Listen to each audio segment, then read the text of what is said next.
Hello mga kaluto! Kumusta na po kayo? Sana po ay nasa mabuting kalagayan po kayo. Sa tagal po ng panahon na hindi po ako nagluto ng ginataan, ngayon po ay magluluto po tayo ng ginataang sigarilyas at meron pong malunggay at sasahugan ko po siya ng dalagang bukid na daing mga kaluto. At lalagyan din po natin ng kuros, yung dried shrimp mga kaluto. At sibuyas, bawang. At maglalagay din tayo ng paminta mga kaluto. At ang gagamitin natin pampaalat ay unting asin lamang po mga kaluto. At maglalagay din po tayo ng siling panigang mga kaluto. Huwag natin kakalimutan yon sa ginataan. Masarap po kasi ang ginataan kapag may onting anghang, yung medyo kakagat po siya mga kaluto. Yan mga kaluto, pagkatapos po nating himay-himayin yung ating malunggay, tayo slicein yung ating sigarilyas, yung ating bawang sibuyas, ay umpisa na natin ang pagluluto mga kaluto. Halikayo't samahin niyo po ako.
Panglo George.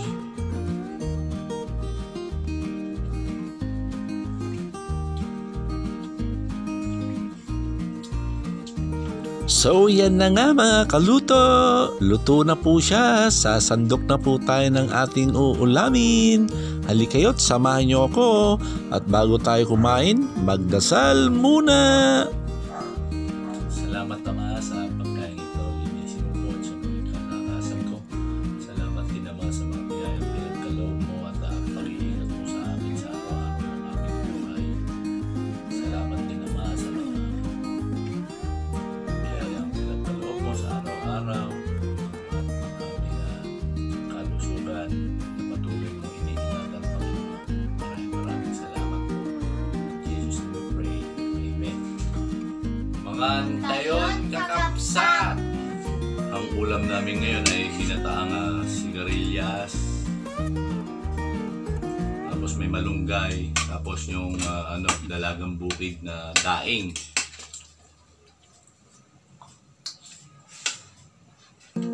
Kap. Daing.